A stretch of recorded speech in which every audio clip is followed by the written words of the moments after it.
ବଣଭୋଜି କରିବା ପାଇଁ ଯାଉଛନ୍ତି ବିଶେଷ କରି ଆମର ପଲ୍ୟୁସନ୍ କଣ୍ଟ୍ରୋଲ ବୋର୍ଡ ବିଭାଗ ତରଫରୁ ମଧ୍ୟ ଗୋଟେ ଜାରି କରାହେଇଯାଇଛି ଯେ ଆମେ ନିଜର କର୍ତ୍ତବ୍ୟ ନିଜେ ପାଳନ କରିବାର ଅଛି ଯେଉଁଟାକି ସିଭିଲ ମାନେ ସିଭିଲ ଯେଉଁ ଡ୍ୟୁଟି ସିଭିକ୍ ଡ୍ୟୁଟି ଯେଉଁ ଅଛି କର୍ତ୍ତବ୍ୟ ନାଗରିକ କର୍ତ୍ତବ୍ୟ ସେ ଦିଗରେ ଅଧିକ ଆମେ ସଚେତନ ହେବାର ଅଛି। ପଲ୍ୟୁସନ୍ କଣ୍ଟ୍ରୋଲ ବିଭାଗ ଏଥିରେ ସବୁ ଅଞ୍ଚଳକୁ ନିଘା ବି ରଖୁଛି ଏବଂ ଯେଉଁମାନେ ଏଇଭଳିଆ ପ୍ରଦୂଷଣ କରିବେ ବଣଭୋଜି ନାଁରେ ତାଙ୍କ ବିରୁଦ୍ଧରେ କଠୋର କାର୍ଯ୍ୟାନୁଷ୍ଠାନ ନିଆହେବାର ଯୋଜନା ଅଛି। ବିଭିନ୍ନ ଆମର ଇକୋ ଟୁରିଜମ୍ ଜାଗାମାନଙ୍କୁ ବି ଯାଇକି ବହୁତ ଲୋକ ବଣଭୋଜି ନାଁରେ ଗୋଟେ ପ୍ରଦୂଷଣ କରିକି ପଲ୍ୟୁସନ୍ କରିକି ପଳେଇ ଆସୁଛନ୍ତି। ସେଥିପାଇଁ ଆମେ ଜଙ୍ଗଲ ବିଭାଗକୁ ମଧ୍ୟ ନିର୍ଦ୍ଦେଶ ଦେଇଛୁ ସେଇଥିରେ ଆମେ ବିରତ ରହିବା। ଆମର ଅଞ୍ଚଳ ଆମ ଗାଁଠୁ ଆରମ୍ଭ କରି ସମସ୍ତେ ନିଜେ ନିଜେ ସଫାସୁତୁରା ରହିବା ନିଶ୍ଚିତ ଭାବରେ ଆମର ପଲ୍ୟୁସନ୍ ଆଜିକା ଡେଟ୍ରେ କାର୍ଯ୍ୟାନୁଷ୍ଠାନ ହେବ। ନିଶ୍ଚିତ ଭାବରେ ଆମର ଓଡ଼ିଶାରେ ବି ଏବେ ବିଭିନ୍ନ ପ୍ରକାର ଆପଣ ପ୍ରତ୍ୟେକ ଦିନ ଦେଖୁଥିବେ ଆମର ପଲ୍ୟୁସନ୍ର ଇଣ୍ଡେକ୍ସ ଆମ ପାଖରେ ଅଛି ଯେଉଁଟାକି ଆମର ଆଜିକା ଡେଟ୍ରେ ବି ଆମର ଅନୁଗୁଳ 327 ଅଛି, ବାଲେଶ୍ୱର 369 ଅଛି ଏବଂ ଭୁବନେଶ୍ୱର 309 ଅଛି, କଳିଙ୍ଗନଗର 302 ଅଛି, ତାଳଚେର 344 ଅଛି ଯେଉଁଟାକି ଭେରି ଡେଞ୍ଜର ଏବଂ ଏୟାର କ୍ୱାଲିଟି ଇଣ୍ଡେକ୍ସ ଅନୁସାରେ ଭେରି ପୋର୍ ଅଛି। ଆଗାମୀ ଭବିଷ୍ୟତ ପାଇଁ ଆମେ ଏବେଠୁ ସଚେତନ ହେବା, ସାଧାରଣ ଲୋକଙ୍କୁ ବି ଆୱାରନେସ୍ କରିବାର ସମୟ ଆସିଛି।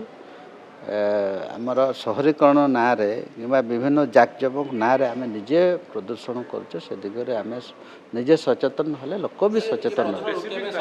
କଥା ଅଛି ଯେଉଁ ଆପଣଙ୍କର କୁହୁଡ଼ି ଯେଉଁ ଏବେ ପାଣିପାଗ ଚେଞ୍ଜ ହେଉଛି ତା ସେଥିରେ ଆମେ ଯଦି ଆମର ଯେଉଁଠି ଆମେ ରହୁଛେ ଯେଉଁ ଜାଗାରେ ଆମେ ବସବାସ କରୁଛେ ସେ ଜାଗାରେ ଯେ ଆମର କର୍ତ୍ତବ୍ୟ ନାଗରିକ କର୍ତ୍ତବ୍ୟଟାକୁ ଆମେ ନିଭାଉନୁ, ଖାଲି ଡେଭଲପମେଣ୍ଟ ପାର୍ଟଟାକୁ ଅଧିକା ଆମେ ଦୋଷଉଛେ। ଏବେ ଭୁବନେଶ୍ୱର କ୍ୱାଲିଟି ଯଦି ଦେଖିବା 309 ଅଛି ବହୁତ ଡେଞ୍ଜର ଅବସ୍ଥାରେ ଅଛି।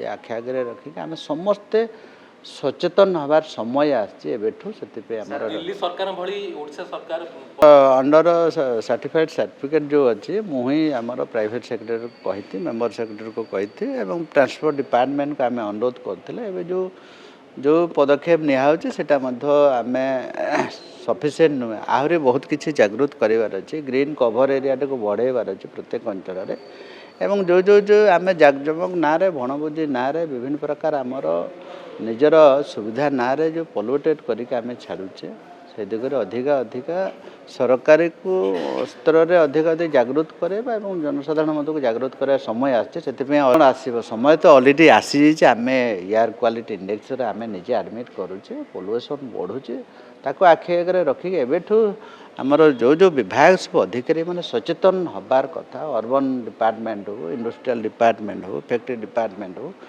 କିମ୍ବା ଅନ୍ୟାନ୍ୟ ଆମର ଟ୍ରାନ୍ସପୋର୍ଟ ଡିପାର୍ଟମେଣ୍ଟ ହଉ କିମ୍ବା କନଷ୍ଟ୍ରକ୍ସନ୍ ଡିପାର୍ଟମେଣ୍ଟ ହଉ ସମସ୍ତେ ଏବେଠୁ ସଜାଗ ହେବାର ଅଛି ଏବଂ ଯେଉଁ ଅଞ୍ଚଳରେ ଆମର ଏବେ ମାଇନ୍ସ ଏରିଆରେ ୱାଟର ସ୍ପ୍ରିଙ୍କଲର ଯେଉଁ ଅଛି ଫ୍ୟାକ୍ଟ୍ରିମାନଙ୍କୁ ସେଇଟା ବିଧିବଦ୍ଧ ଭାବରେ ତଦନ୍ତ କରିବା ସମୟ ଆସିଛି।